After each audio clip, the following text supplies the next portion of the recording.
अस्सलाम वालेकुम दोस्तों, हाज़िर आहियूं अॼु हिकु नए वीडियो सां गॾु। दोस्तों उमेद करियां थो तव्हां बिल्कुलु ठीकु हूंदव।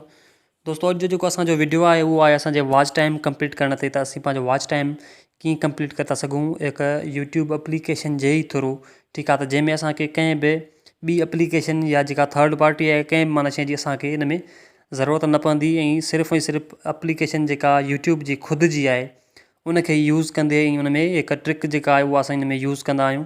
त उहा असां उनखे कीअं यूज़ करे ऐं हिनजो जेको पंहिंजे वीडियोज़ जो वॉच टाइम आहे डबल खां ट्रिपल करे था सघूं। ठीकु आहे दोस्तों, त हिन वीडियो खे सुठे नमूने सां ॾिसिजो जीअं तव्हांखे सही नमूने सां सम्झ में अची वञे। ठीकु आहे, त हिते यूट्यूब जी जेका पॉलिसी आहे उहा आहे त असांखे घटि में घटि जेको आहे सो 1000 सब्सक्राइबर ऐं 4000 कलाक जेके वॉच टाइम आहे उनखे कंप्लीट कबो आहे। त उनखां बाद में असांजी मोनेटाइज़ेशन ऑन थी सघंदी आहे। त इनखे पूरे करण जे लाइ असां वटि जेको आहे सो कोई अहिड़ो ख़ासि मेथड न हूंदो आहे। ठीकु आहे, त जंहिंजे थ्रू असीं हिनखे जेको आहे सो कंप्लीट करे सघूं ऐं हिकु नए यूट्यूबर जे लाइ त इहो हिकिड़ो वॾो मसइलो हूंदो आहे।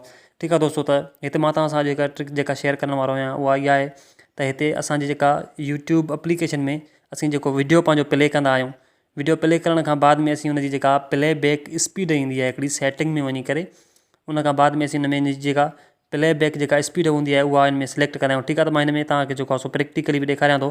हिते असीं पंहिंजे हिन एप्लीकेशन जे होम में वेंदासीं। होम में अची करे को हिकिड़ो वीडियो पंहिंजो हिन में प्ले था करियूं। ठीकु आहे, त हिन में जेको मथे वीडियो अचे थो हिनखे मां हिते कयां थो प्ले।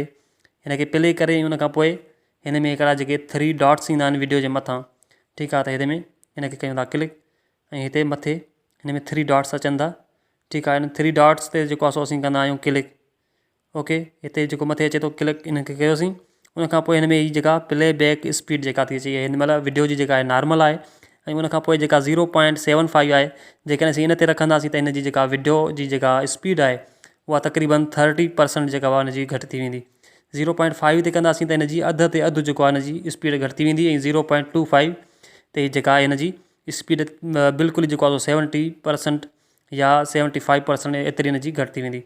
ठीकु आहे दोस्तों, त हिनजी जेका हीअ स्पीड आहे जेकॾहिं असां हिनखे 0.25 था रखूं, ठीकु आहे, त इन में असांजो जेको वीडियो आहे उनजी जेका स्पीड आहे बिल्कुलु बि सफ़ा ढिली थी वेंदी आहे। ऐं उनखां पोइ असांजी जेको आहे सो यूट्यूब जी जेका पॉलिसी आहे उहा बि इहा ई आहे त जेकॾहिं तव्हां कंहिं बि हिकु वीडियो ते जेतिरो तव्हां टाइम स्पेंड कंदव त ओतिरो ई तव्हांजी हिन में जेका वॉच टाइम आहे उहो काउंट कयो वेंदो। ओके, त हिते हिनखे वरी मां तव्हांखे ॾेखारियां थो। हिते हिनखे प्ले बैक स्पीड ते ईंदासीं, उनखां पोइ हिते तव्हां काई बि हिनजी स्पीड सिलेक्ट कंदव त उनखां पोइ उहा हिनजी स्पीड हलंदी ऐं जेतिरो टाइम असीं इन ते स्पेंड कंदासीं, ठीकु आहे, वीडियो ते जेतिरो टाइम स्पेंड कंदासीं त ओतिरो ई असांजी हिन में जेको वॉच टाइम आहे उहो कंप्लीट थींदो। ओके, त जेकॾहिं असांजो 10 मिंटनि जो वीडियो आहे, ठीकु आहे, 10 मिंटनि जो जेकॾहिं असांजो वीडियो हूंदो त असीं उनखे जेको आहे 0.25 ते कंदासीं त असांजो हिन में 3 हिनखे जेको आहे सो वॉच टाइम मिलंदो, तक़रीबन हिनखे 30 मिंट मिली वेंदा आहिनि। ओके दोस्तों, त मां सम्झां थो तव्हांखे सही नमूने सां सम्झ में ईंदो हूंदो जेका हिन ट्रिक जी जंहिंजी मां ॻाल्हि करे रहियो आहियां। ठीकु आहे, त इनखे जेको आहे सो ईअं तव्हां हिन ट्रिक खे यूज़ करे ई पंहिंजो वॉच टाइम जेको आहे उनखे आसानी सां कंप्लीट करे था सघो। त हिनखे जेको आहे सो मां ॿियो जेको वीडियो आहे उनखे हिते प्ले कयो आहे हिनजी प्ले बैक स्पीड में अची करे ऐं हिनजी स्पीड खे कयूं था 0.25 ते। ओके, त 0.25 ते तव्हां ॾिसो त हिनजी बिल्कुलु सफ़ा स्लोली हली रही आहे। ठीकु आहे, त उनखां पोइ हिन जेके सेकंड आहिनि उहे बि बिल्कुलु स्लो ई हलंदा। ओके, त हिनजी जेका प्ले बैक स्पीड आहे हिन में वरी अचूं था हिनजी स्पीड खे जेको आहे सो हिनखे जेको आहे सो छॾे करे बसि हिनखे कयूं था स्किप।